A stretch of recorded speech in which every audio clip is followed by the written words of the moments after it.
Okay, so these are the most missed questions from our last portion of the practice AP exam. So let me scroll down to the first one here, and it was 87. So 87 said a tire that is leaking air has an initial air pressure of 30 pounds per square inch psi. The function t equals f of p models the amount of time t. All right, so right there they tell us that t is in hours. All right, it takes for the air pressure of a tire to reach psi. All right, so they've told us the units on both of the variables. Now they say, what are the units on f prime of p? All right, so we know f of p, all right, has units of time, so it's units of hours. Now, they want the prime, so when I take the derivative of that, that's really asking for dt, the change in time, with respect to the variable that's in play, which is p. So it's dt over dp is equivalent, right? Because this is our t, so the derivative of that is dt d whatever variable it's in terms of, which in this case is p. Now I look at units, right? Units on dt are going to be hours. Units on dp are going to be psi. So the correct answer is hours per psi, which is choice D. All right, if I take a look to the next one, all right, the next one is 89. This one was a little sneaky in my opinion. It says the function f is defined on the closed interval 0 to 1 and satisfies this condition. Now, I'm going to get a picture going on this. All right, and again, I don't know where the height is, but I just know it's the same height at each of those inputs. So I'm going to go ahead and I'm going to put f of 0 right there. Then I have 1/2, so f of 1/2 is going to be the same height, and f of 1 is going to be the same height. Then it says on the open interval from 0 to 1, f is continuous and strictly increasing. All right, so I know continuous means there's no breaks, and strictly increasing means it's moving up as I go from left to right. All right, and it's strictly increasing, so I have to keep moving up there. And there. Now, the heart of this question is right in this line on the open interval, 0 to 1. All right, the fact that it's open means that it may not be continuous on the closed interval, and realistically here it can't be if it's a function, because we've already defined where those endpoints are in terms of height. So we're looking at a picture that looks like this. Now it says which of the following is true, and it's asking about absolute maxes and mins. All right, because it said does it obtain a maximum, a minimum, both, neither.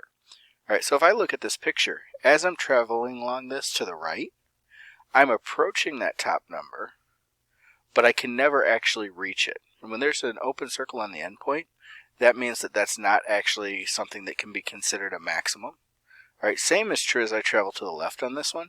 As I go down, there is a spot where that open circle is that the graph will never get lower than, but there is not one fixed value that we can say is the absolute minimum. Again, open circles cannot be considered absolute mins or maxes. So this means that we're down here in D, which is that neither a max nor a min occurs on that closed interval.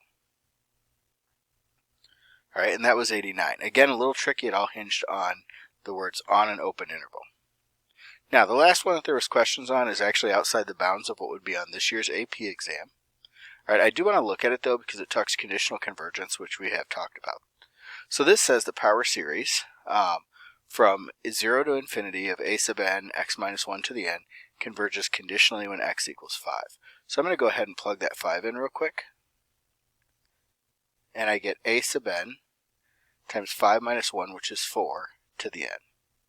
All right, and we know this converges conditionally. All right, now, converges conditionally is something that can only happen if it's an alternating series. All right, so if it's alternating, we can get a conditional convergence. If it's not alternating, that's not even going to be an option. All right, so I would say this one is either a plus, minus, so on. All right, or it's going to be a minus, plus, and so on. All right, and those signs have to be driven by a sub n, this first little rule there, because 4 to the n never changes sign. So the change in sign has to occur in that a sub n. All right, now it says, what can you say about the convergence of the series at -4? So now I'm going to look at -4. I have sum from n equals 0 to infinity of a sub n times -4 minus 1, which is -5 to the n. All right, now clearly we know that this last piece is going to alternate in the form positive, negative, positive, negative, and so on. Because if I plug 0 in, I get a positive. If I plug 1 in, I get a negative, and so on. All right, so I'm going to compare that versus our two options that we had for a sub n. So let's say that a sub n was the first one, positive, negative, and so on. If I do the product, which is what we're doing here, a sub n times that, I get a positive, a positive, a positive, a positive. All right, that is not an alternating series. All right, so even if the rest of the structure is very similar, that's not alternating. So if it was only conditionally convergent before, it would not be convergent in that situation. Now I want to look at the other situation because realistically, we could also be dealing with this one here. So -5 to the n is definitely positive, negative, positive, negative. But now I'm going to compare it with a negative, positive, negative, positive, and so on. So this one, when I take the product, all right, I get negative, comma, negative, comma, negative, comma, negative. So this is another series, all right, that's not alternating. And again, all right, if anything, this one's a little bit bigger than the last one, all right, and it doesn't alternate. So this would be a does not converge, all right, and that's going to be our choice D, which is right here. All right, which is that there's not enough. Oh, I apologize. I circled the wrong one there. Just miscircled. Memory was failing me there. The choice is C. Right, which is that the series diverges at x equals -4. So because either way we get non-alternating, and this is something that's a little bit bigger than something that only converged conditionally, we know that it's going to diverge. All right, because there's no alternation in this. It's always positive or always negative. Now, there are other ways to look at this one.